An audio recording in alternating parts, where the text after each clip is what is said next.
Life is to be lived. So sometimes it's okay. But moderation is all about, just keeping things in check, not getting carried away to the point where your body cannot recoup and recover because you're just eating it too much and too often. I was at the gym a few days ago training, minding my own business. And this lady that I know we speak from time to time, she walks up. She didn't say hello. She just looked me up and down and she says, "Why don't you have a belly?" And I didn't know how to respond because it was just out of the blue. But I think she was giving me a compliment. And so, anyway, it turned into a whole discussion about what I ate on a regular basis. She basically wanted to know what I was eating all the time. So we just talked for 5 minutes, but I couldn't just sit there and talk to her forever because I was trying to go to my next set. But anyway, I decided this would be a great topic to expand upon, but I'm going to expand upon it with you. And it's because I know that a lot of people struggle with their belly. And I know a lot of guys, especially in my age group, most guys that are around my age have a belly, if not just an outright gut. But most guys in my age bracket have a belly, and I don't have one. And yeah, this lady was asking me about it. And I'm just going to give you 5 things that I moderate in terms of what I eat and drink. And I'm also going to give you 5 other things that I indulge in terms of what I eat and drink. And maybe this will just be a reference for you if you're trying to avoid developing a large belly in the future. Or even if right now you have a belly and you want to shrink it a bit, maybe this will help you out. So before I get into the details and all the secrets, let me just introduce myself. I am Mark Johnson, the founder of Bounce Pep, bringing you ideas for a fit and flourishing future. I'm also the youngest son of Bill Johnson. I do want you to leave your comments after you watch all of this. If you have a question, go ahead and leave that as well. It's okay to agree or disagree. I don't care. Just tell me what you think. And with that said, let's go ahead and jump in. I want to start off by making this point. The reason that I think a lot of people have bellies that they don't want is because they are overfed and malnourished. And I know that may sound weird, but basically what it means is that a lot of people are eating way too much food, but it's not nutritious food. In other words, it doesn't have the nutrients that their body really needs. It's just a lot of volume and it's not very healthy. And so, of course, one of the effects of that physically that you will see is a belly. So I'm going to start out with just giving you 3 key pillars of how I eat and drink. These are just 3 like fundamentals of my approach to eating and drinking. And maybe you'll find them useful, but number 1 is this. I don't worry about calories. So I'm not somebody who's going to be sitting around counting calories and worrying about, oh, am I eating too much? And this, I'm not worried about calories. Now, part of this, in all transparency, is because, I'm an ectomorph. So I am naturally slender. I naturally have a high metabolism. So I'm just going to burn up calories anyway. I don't have a problem with gaining weight or anything like that. So it's just not something that I'm going to be inclined to do anyway. But even if I were a mesomorph, I don't think I would be obsessed with counting calories. Okay. So that's the first pillar. The second pillar is this. I eat what I want to eat. Okay. And the third pillar is this. I prioritize nutrients. Now, the second and third pillars are related. What did I say? The second pillar is I eat what I want to eat. But the key to that is what I want to eat is mostly healthy stuff. I don't want to eat a lot of things that are unhealthy. I don't crave a lot of things that are unhealthy. Okay. And then, of course, I prioritize nutrients, right? So what I'm doing is when I go shopping, I'm looking for things that are going to, I can ingest into my body and they give me life and vitality and energy, instead of reducing, my lifespan, instead of making me feel tired, instead of, adding inflammation to my body. Okay. So those are the 3 key pillars. Now, I told you that I was going to give you a list of 5 things that I moderate and 5 things that I indulge in. So let's go ahead and get started. Number one thing that I moderate is fatty foods. Okay, now this is in no particular order, it's just a list. Number one is fatty foods. This is because fatty foods tend to have a lot of trans fats and saturated fats. If you know anything about that, you eat too much trans fat, you eat too much saturated fat, it's going to cause inflammation in your body. It can obviously clog up your arteries, lead to heart problems. It can lead you to gain weight. If you're gaining weight, of course, you're going to gain weight in that belly. We're talking about the belly, right? So if you're eating a lot of trans fats, saturated fat, just a lot of greasy foods with those kinds of unhealthy fats, yeah, it's going to show up in your belly, okay? So I moderate that. Now, let me just mention for a second, moderate is a very, very important word. I didn't say eliminate. I never say never. It's okay to have something every once in a while that may not be great for your health. Because guess what? You enjoy it. And life is to be lived, right?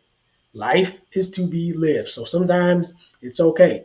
But moderation is all about, just keeping things in check, not getting carried away to the point where your body cannot recoup and recover because you're just eating it too much and too often. Okay. So let's go to number two, fast food. This is directly related to number one, which is fatty food. But just in general, I don't eat a lot of fast food. Maybe once a month I'll have some fast food or something like, and that is enough. I don't crave fast food. I don't think it tastes the best. I know a lot of people think that fast food tastes the best, but I'm not in that camp. I basically don't enjoy fast food very much. It's certainly not something that I'm going to be eating several times a week. It's just it's not me. Okay. Number three, ultra processed snacks and pastries. These, like things you would typically find at the grocery store, cakes and potato chips and pretzels, ice creams. Of course, like you and anybody else, I eat it sometimes. Yeah, I like it, but I don't eat it all the time. I'm not getting carried away, as I say. Okay, so I moderate that. Okay, number four is this, soft drinks. And when I say soft drinks, I'm including fruit juices. And the reason is because, unlike a whole piece of fruit, which has fiber intact, okay, basically with fruit juices, all the fiber is stripped out. And so all you're doing is ingesting a bunch of sugar. And it's really no different from a soft drink such as Coca-Cola or some kind of sweet tea or something like that. Basically, you're just flooding your system with sugar. And as you know, if you're drinking a lot of sugary drinks and flooding your system, it's going to go to your belly. It's inevitable, okay? So this is something that I moderate. Again, not something that I never have. Yeah, I like to have a soft drink sometimes, but I'm not drinking soft drinks every day. So that's just how I do it. Okay. Now, number five is this, alcohol. But guess what? I like to have a nice glass of sparkling wine, especially on the weekend. I like to have a glass of sparkling wine. It's great, festive. I like it, but I don't get carried away. Alcohol is a toxin. Your body recognizes alcohol as a poison. Let me repeat, your body recognizes alcohol as a poison. Okay. And so it's not something that you want to be ingesting in large quantities because, first of all, it's poisonous. And second of all, it's just empty calories. Okay. So if you're just getting drunk and drinking a lot of alcohol, drinking, like multiple times per week, then you're going to be ingesting all those calories. Is going to obviously increase your risk of developing a gut. Okay. So that's another thing that I moderate. I recommend that you do the same if you're interested in not having a belly. Now, let's move on to the five things that I indulge in. Number one, unsaturated fats. So, in plain language, this would be things like avocados, salmon, olive oil, nuts, eggs, things like that. These are healthy fats, fats that are good for your body, okay? Not going to cause inflammation. They're basically good for your body. They have good health benefits. I seek out foods that have the unsaturated fats. Number two, protein. Now, the first thing about protein is it satiates your appetite. In other words, when you eat protein, it's going to fill you up and keep you full longer, so that later on you don't want to snack, grab a bag of potato chips or something like that, which obviously is going to grow your belly. Okay. The other thing is that if you're training like me, you have to have protein to build and maintain your muscle mass. And muscle, basically, how do we say? Muscle has a higher rate of metabolism than fat does. So what this means is that your metabolism is going to be higher the more muscle you have on your body. Okay. And obviously that's going to reduce the likelihood of you developing a large belly over time. So the number three thing that I indulge in terms of my dietary habits, is fiber. Now, in plain terms, that means fruits and vegetables. Matter of fact, right now in my refrigerator, I have watermelon, I have strawberries, I have kiwi, I have apples. Okay, and these are things that I keep in my refrigerator all the time. Spinach, avocados are great in fiber. Nuts have a lot of fiber. So fiber is great because it basically, again, similar to protein, it sates your appetite so that you don't overeat. And that, of course, can help to limit your risk of gaining a large belly. Let's go to number four, antioxidant compounds. So antioxidants fight free radicals. Free radicals can damage your DNA, and things like blueberries, lemons, uh, tomatoes, green tea. These are things that I eat and drink a lot because I want to get those antioxidants in my body. Now, I don't know if they contribute directly to a small belly, but basically, I'm talking about things that I eat all the time, and definitely these types of foods for the antioxidant benefits are foods that I eat on a regular basis. Especially like I eat a lot of salad with plenty of lemon and citrus and everything.